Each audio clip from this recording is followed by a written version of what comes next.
Non. Bonjour, je voudrais commencer par M. Cissé, juste demander, avant d'entrer peut-être en profondeur, quel est le point qui vous réjouit de plus de cet accord, et aussi quel est le point qui vous semble difficilement acceptable, applicable. Notons que les inquiétudes sont là, chacun se demande est-ce que le pouvoir va accepter qu'on applique à la lettre cet accord. Bien, c'est une très bonne question. Vous savez, au niveau de la mouvance, notre souci majeur, c'est la quiétude dans le pays, la paix, la tranquillité, l'entente. Gouverner, c'est bon, mais gouverner dans la calmie, c'est mieux. Donc, notre préoccupation majeure, c'est d'impliquer tous les acteurs politiques dans le processus.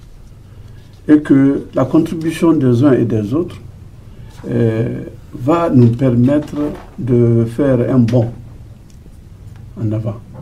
En ce sens que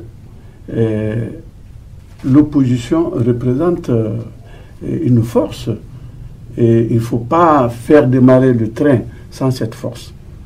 Alors, pour se jauger, il faut se jauger par rapport à quelqu'un.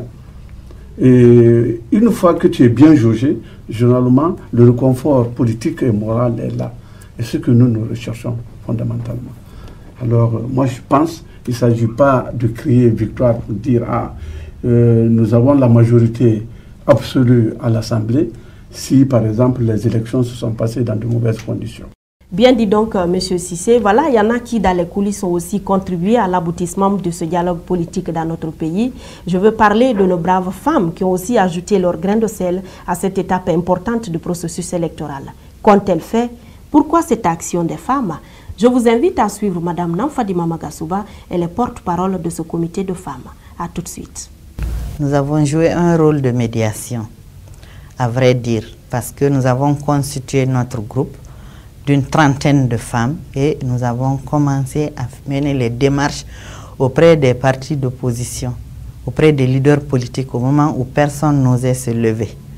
On est allé rencontrer les leaders un à un et au début ce n'était pas facile parce que quand on venait, chacun de déverser le venin sur nous, mais cela ne nous a pas découragés. Donc il fallait qu'on attache les pagnes et qu'on se mette au travail pour rapprocher la mouvance et l'opposition pour une sortie de crise. Quand ils ont accepté de se retrouver, notre stratégie était de venir surveiller le dialogue comme la prunelle de nos yeux. On est venu, on a érigé domicile devant la porte de la salle des actes et nous avons menacé d'enfermer toutes les parties qui étaient à l'intérieur, toutes les parties prenantes au dialogue, à l'intérieur de la salle. Tant qu'ils ne s'entendent pas, on a menacé de ne pas les laisser sortir.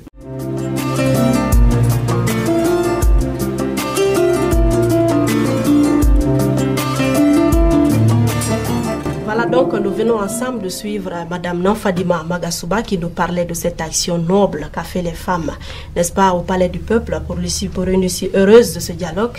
Voilà, je vous ai vu tous deux très souriants. Peut-on savoir pourquoi ce sourire, M. Salou? Effectivement, les femmes ont joué un rôle très important dans ce dialogue. Parce que chaque fois qu'on sortait de la salle, on était abordé par quelques-unes avec des questions très pertinentes. Et après, ce sont des réponses de motivation. Alors, ça nous a beaucoup marqué. C'est pour vous dire que la cause commune n'a pas une appartenance personnelle. La cause commune est sacrée. Alors, donc, les femmes, il faut le reconnaître, du début du dialogue jusqu'à la fin, étaient là. Ça nous a beaucoup marqué. Et c'est le lieu de les remercier. Et c'est le lieu de leur dire que le travail qu'elles ont abattu est un travail historique. Parce que l'histoire les retient prochainement.